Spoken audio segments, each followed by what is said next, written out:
नमस्कार, breaking news देख रहे हैं आप और मैं हूं आपके साथ परवीन शेख। इस वक्त की बड़ी खबर संभल से आ रही है। संभल में एक बार फिर पुलिस चौकसी बढ़ा दी गई है। ईद और अलविदा जुमे की नमाज को लेकर खास तैयारियां पुलिस के स्तर पर की गई हैं और इसी कड़ी में सीओ कुलदीप कुमार ने पीस कमेटी की बैठक की, जिसमें संभल में सभी उलेमा और मुस्लिम समाज से जुड़े कई नुमाइंदे शामिल हुए। इसी मीटिंग में सीओ ने एक बड़ा बयान भी दिया। कुलदीप कुमार ने साफ कहा है कि ईरान और खमनई को लेकर जो अपनी छाती पीट रहे हैं वो सीधा ईरान चले जाए। अगर रील बनाई तो आपकी रेल बना दी जाएगी। साथ ही साथ उन्होंने और भी कई हिदायतें दी हैं। इस खबर पर ज्यादा चर्चा के लिए मेरे साथ जुड़ रहे हैं मेरे सहयोगी नीतीश ठाकुर। नीतीश, संभल के सीओ और जो बयान आया है वो एक बार फिर गरमाता हुआ नजर आ रहा है, क्योंकि इस पर विपक्षी पार्टियों के बयान आने लाजमी है। जिस तरह से उन्होंने ईरान और खमनई के समर्थकों को हिदायत दी है वो क्या है? देखिए, सबसे पहले तो ये पीस कमेटी की बैठक वहां पर बहुत आवश्यक हो जाती है, क्योंकि संभल इस वक्त एक बहुत क्रूशियल क्षेत्र बन चुका है। तो वहां पर सीओ साहब ने सोचा कि अगर अब ये दो मुख्य त्योहार आ रहे हैं मुसलमानों के, एक तो ईद उल फित्र हो गया और दूसरा अलविदा जुमा, ऐसे में पीस कमेटी की बैठक बुलाई जाए। सारे जो मुस्लिम समाज के जो बड़े पैरोकार वहां पर बैठे रहते हैं संभल में, उनको बुला करके प्यार से समझा दिया जाए कि क्या क्या चीजें वहां पर नहीं होनी चाहिए। तो उसमें सबसे पहला उन्होंने एक बात कही कि आप लोग अगर नमाज पढ़िएगा इस दिन तो केवल और केवल मस्जिदों में पढ़िएगा। सड़कों पर उतर करके नमाज बिल्कुल भी बर्दाश्त नहीं किया जाएगा। जो भी व्यक्ति सड़क पर उतर करके वहां पर नमाज पढ़ने की कोशिश करेगा उसको सीधा उठा करके थाने में बंद कर दिया जाएगा और उसके बाद उसके खिलाफ जो भी एक्शन लाजमी होते हैं वो सारे एक्शंस लिए जाएंगे। उसके बाद में क्या उसके ऊपर बात होती है कि रील वील बनाने की। आजकल खामेने के नाम पर काली पट्टी बांध करके मस्जिदों में पहुंच करके खूब रील बन रही है। खास तौर पे जो तस्वीरें संभल से और उत्तर प्रदेश से सामने आई, तो सीओ साहब ये बात समझ गए कि 10-15 दिन हो चुके हैं खामेने को मरे हुए, और ऐसे में 10-15 दिन से लगातार उत्तर प्रदेश का प्रशासन बड़े प्यार से समझा रहा है, बार बार हाथ जोड़ करके नमस्कार बोल करके कह रहा है कि खामेने वाली बात भूल जाइए। अगर वो दो देशों का मसला है वो अपने आप में सॉल्व कर लेंगे, और अगर हमारे डिप्लोमेट्स को देखना होगा तो अपने स्तर पे देखेंगे। आप यहां पर छाती पीट करके प्रदेश का माहौल खराब करना बंद कीजिए। लेकिन फिर भी लोग नहीं समझ रहे हैं। कल लखनऊ से तस्वीरें सामने आई, छोटी छोटी 8-8, 9-9, 5-5 साल की बच्चियों को नंगे पैर घुमा करके उनके हाथ में खामेने की तस्वीरें पकड़ा करके बोल रहे हैं कि बोलो खामेने जिंदाबाद, जबकि उनका खामेने के बारे में उनको कुछ नहीं पता होगा कि वो कहां से था, कहां जाकर के ईरान में बैठ गया, उसकी पीढ़ियां क्या थी, किस प्रकार की उसकी हरकतें थी, कश्मीर को लेकर के क्या सोचती, भारत के खिलाफ कैसी बातें करते थे, कैसे वो एक्स पर उल्टी सीधी पोस्ट किया करते थे, वो चीजें उसको तो पता नहीं है। तो ऐसे में संभल के सीओ साहब ने एक बात कही कि खामेने के नाम पर जिन लोगों को समस्या हो तो संभल में छाती ना पीट करके आप लोगों की फ्लाइट की टिकट हो जाएगी, आप लोग वहां जाकर के एक काम करिए, युद्ध लड़ लीजिए। जिसको भी इस अच्छे त्योहार में उन्होंने बहुत प्यार से इस बात को समझाया कि बहुत अच्छा त्योहार होता है, मीठे का त्योहार होता है यहां पर, कि आप अपना मिष्ठान प्रयोग करिए और खुशी दिखाइए। जी, अगले हफ्ते अलविदा जुमे की नमाज है और उसको लेकर जिस तरह से पूरे संभल जिले में पुलिस चौकसी बढ़ाई गई है, ड्रोन से निगरानी रखी जा रही है, खास इंतजाम किए गए हैं, फ्लैग मार्च अभी से शुरू कर दिया गया है और जितने भी मुस्लिम इलाके हैं उन पर खास पैनी नजर रखी जा रही है। लेकिन नीतीश, जो आज बैठक में हुआ, क्योंकि कई नुमाइंदे जो थे मुस्लिम समाज के भी इस बैठक में उसका हिस्सा थे, लेकिन मुस्लिम समाज की तरफ से अब इस बयान को लेकर इतना ऐतराज क्यों? देखिए, ऐतराज तो होना लाजमी है, क्योंकि अगर मुस्लिम समाज इस बात को लेकर के ऐतराज नहीं जताएगा तो ऊपर से जो फंड गिरता है और बोला जाता है कि एक काम करिए, प्रदेश का माहौल बिगाड़िए ताकि योगी बाबा को समस्या हो, ताकि प्रदेश में बैठे जो हमारे सीओ साहब है, जो हमारा पुलिस प्रशासन है, उनके ऊपर प्रश्नवाचक चिन्ह खड़ा होना शुरू हो जाए कि ये लोग तो कुछ काम ही नहीं कर रहे, प्रदेश का माहौल बिगड़ रहा है। तो ऐसे में इन लोगों को तो समस्या होगी।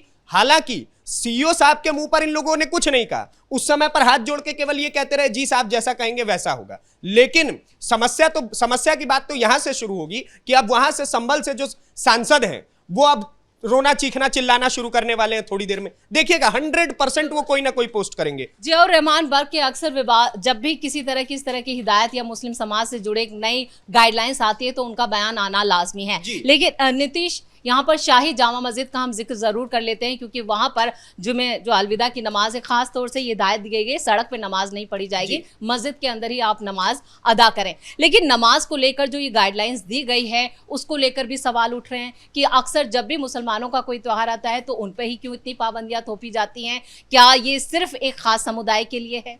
देखिए, उन पे पाबंदी केवल और केवल इसलिए थोपी जाती है, और ये पूरा प्रशासन इस बात को जानता है। ऐसा नहीं है कि मैं कैमरे पर बोल रहा हूं तो वही सत्य है, वो पूरा प्रशासन इस बात को जानता है कि अगर मान लीजिए मंगलवार है तो आप नहीं देखेंगे कि हनुमान चालीसा लेकर के कोई व्यक्ति सड़क पर बैठ करके 100 की भीड़ वहां पर खड़े होकर के हनुमान चालीसा गाए, नहीं देखेंगे। अगर मान लीजिए ईस्टर है, ठीक है, तो आप नहीं देखेंगे क्रिश्चियन समुदाय के व्यक्तियों को वहां पर जाकर के वो सड़क को घेर करके अपना त्योहार मना रहे हो, जो भी कर रहे हो। लेकिन आप ये जरूर देखेंगे कि अगर नमाज की बात आती है तो प्रदेश में बार बार ऐसी तस्वीरें सामने आई है जिसमें लोग सड़कों पर नमाज पढ़ रहे हैं। दूसरी चीज, एक एक्शन उन्होंने रीलबाजों के लिए लिया है। आजकल ये जो युवक हैं वो क्या कर रहे हैं, खामेने के नाम पर खड़े होकर के किसी चौक पर खड़े होकर के पोस्टर लेकर के रील बना रहे हैं। ऐसे में आपसी समुदायों के बीच में कोई ना कोई विवाद हो सकता है, और इस बात को समझते हुए, इस बात को भांपते हुए कहीं ना कहीं प्रशासन कह रहा है कि इसके ऊपर एक्शन लेना आवश्यक है। और उन्होंने तो बहुत सिंपल लैंग्वेज में एक बात समझा दी, एक ही लाइन में उन्होंने कह दिया कि जो रील बनाएगा उसका रेल बन जाएगा। तो आप इससे समझ जाइए कि जितने ये रीलबाज है, जितने ये टिकटॉकर, इंस्टाग्रामर घूमते रहते हैं प्रदेश के अंदर और प्रदेश का माहौल खराब करते हैं, तो उनके लिए तो उन्होंने सीधे तरीके से चेतावनी दे दी। दूसरा, जो मस्जिदों के बाहर बैठ करके नमाज पढ़ने का प्रयास करेगा, अरे बहुत अच्छा स्थान दिया गया है। अगर आपको जाना है, खुदा की इबादत वहां पर करनी है, तो आपके लिए वो प्रॉपर जगह है ना, इबादत गाह, वहां जाकर के कर लीजिए। जगह की कमी थोड़ी है। संभल और विवाद लगातार सामने आए हैं, चाहे फिर जिस तरह से शाही जामा मस्जिद को लेकर वायलेंस हो, उसमें सांसद तक का नाम शामिल है, तो क्या इसी को लेकर भी ये पूरी गाइडलाइंस और ये सख्ती बरती जा रही है? जी बिल्कुल, देखिए, क्योंकि जिया और रहमान वर्ग के ऊपर कोई बहुत बड़ा भरोसा नहीं किया जा सकता है कि वो जुमे के नमाज के दिन या फिर इस प्रकार के त्योहारों के दिन वो अपनी राजनीति को ना साधने का प्रयास करे। तो इस वजह से कहीं ना कहीं ये बहुत ज्यादा पॉसिबल है कि वो कहीं ना कहीं कुछ उल्टी हरकत कर सकते हैं। अगर नहीं करेंगे तो उनके जो समर्थक हैं वो सड़कों पर उतर करके करने लग जाते हैं, क्योंकि अपने आप में आप देखिए, बीते 3 से 4 सालों में आपको पता चल गया होगा, इस बात को आप भी समझ पा रहे होंगे और हम भी समझ पा रहे हैं कि कहीं ना कहीं 2024 का जो वायलेंस है उसे कौन भूल सकता है। जी एग्जैक्टली, वो कहीं ना कहीं एक बात समझ में आ रही है कि संभल को बपौती बनाने का काम शुरू कर दिया गया है कि संभल हमारा क्षेत्र है, इसमें हम जो करना चाहे वही कर लेंगे।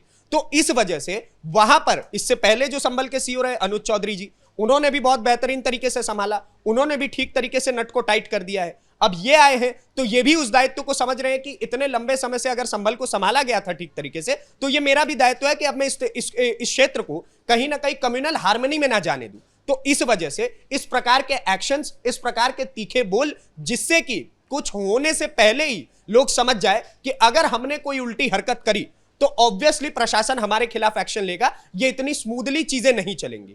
तो इस वजह से इस प्रकार के बयान बेहद आवश्यक है, और जो इन्होंने बात कही वो इंपॉर्टेंट है और प्रदेश भी इस बात को जानता है। संभल के लोग भी, जो संभल में पढ़े लिखे मुसलमान बैठे हुए हैं, जो पढ़े लिखे लोग वहां पर बैठे हुए, खुद इस बात को मानते हैं कि इस प्रकार के स्टेटमेंट्स आवश्यक है। वरना मुस्लिम समाज में जो कुछ, ऐसा नहीं है कि पूरा का पूरा समाज खराब है, ये बात तो हम भी मानते हैं, लेकिन उसमें जो कुछ हुड़दंगी है, जो त्योहारों के नाम पर पूरे के पूरे फेस्टिव को बर्बाद कर देते हैं। अब मान लीजिए कि इतना अच्छा त्योहार है, वहां पर आप समझिए कि कम्युनल हार्मनी की वजह से कुछ हो जाए आगे जाकर के, तो ये ना मुसलमानों को अच्छा लगेगा ना हिंदुओं को। इसी वजह से इस प्रकार के एक्शंस लिए जा रहे हैं। बिल्कुल। अभी जो पुलिस ने अपने स्तर पर तैयारियां की हैं, उनमें से क्या क्या खास तैयारियां हैं और किस तरह से अभी फिलहाल संभल में चौकसी बरती जा रही है? देखिए, आपने जिस प्रकार की तैयारियों की बात की, तो उसमें आपने सबसे पहले बता दिया कि किस प्रकार से फ्लैग मार्च किया जा रहा है। पहले ही उस चीज को लेकर के कि आगे जाकर के कुछ होना, तो पहले ही पुलिस अपना बल थल दिखाने का वहां पर प्रयास कर रही है, जिससे कि लोगों में एक तो सांत्वना भी आ जाए कि अगर प्रशासन हमारे साथ है तो अच्छी बात है, और दूसरी चीज डिसिप्लिन भी आ जाएगी कि प्रशासन अगर यहां पर है तो किसी प्रकार के हुड़दंगियों के अंदर वो भय पैदा हो जाएगा। दूसरी चीज, वहां पर जगह जगह पर, चौक चौराहों पर, वहां पर जिस दिन ये त्योहार है उस दिन वहां पर लोगों को खड़ा किया जाएगा। जो पुलिस प्रशासन में जो पुलिस बल की है, वहां पर संख्या बढ़ाई जाएगी और चौराहों पर उनको खड़ा करके अलग अलग प्रकार से कि हर तरफ से नजर रखा जा सके संभल पे। बाहर से आने वाली जो आवाजाही वाली जो गाड़ियां हैं उसके ऊपर ध्यान रखा जाएगा। जो कुछ उल्टे सीधे तत्व हैं उनके ऊपर खास तौर पे ध्यान रखा जाएगा कि उस दिन उनको नजरबंद करके घर में ही रख दिया जाए। तो ये कुछ खास तैयारियां हैं जो आने वाले समय पर, त्योहार के समय में संभल को सुरक्षित रखने के लिए की जा रही है। चलिए नीतीश, इस तमाम जानकारी के लिए बहुत बहुत धन्यवाद। तो संभल और हिंसा दोनों का चोली दामन का साथ रहा है। संभल में जिस तरह की हिंसा देखी गई, उसके बाद से योगी सरकार, योगी प्रशासन और योगी की पुलिस लगातार सख्ती बरत रही है। और अब अलविदा जुमे की नमाज और उसके बाद ईद का त्योहार, और जिस तरह से खामनई को लेकर उनके समर्थक सड़कों पर उतरे और उसके समर्थन में जो विरोध प्रदर्शन किया, अब उस पर नकेल कसने का वक्त आ गया है। संभल के सीओ कुलदीप कुमार का बयान साफ है कि अब अगर किसी भी शरारती तत्वों ने या किसी भी तरह की हिंसा या साजिश करने की कोशिश की तो उसका इलाज कर दिया जाएगा। इस बड़ी खबर में मेरे साथ इतना ही। कैमरामैन कुणाल के साथ मैं परवीन शेख, कैपिटल टीवी।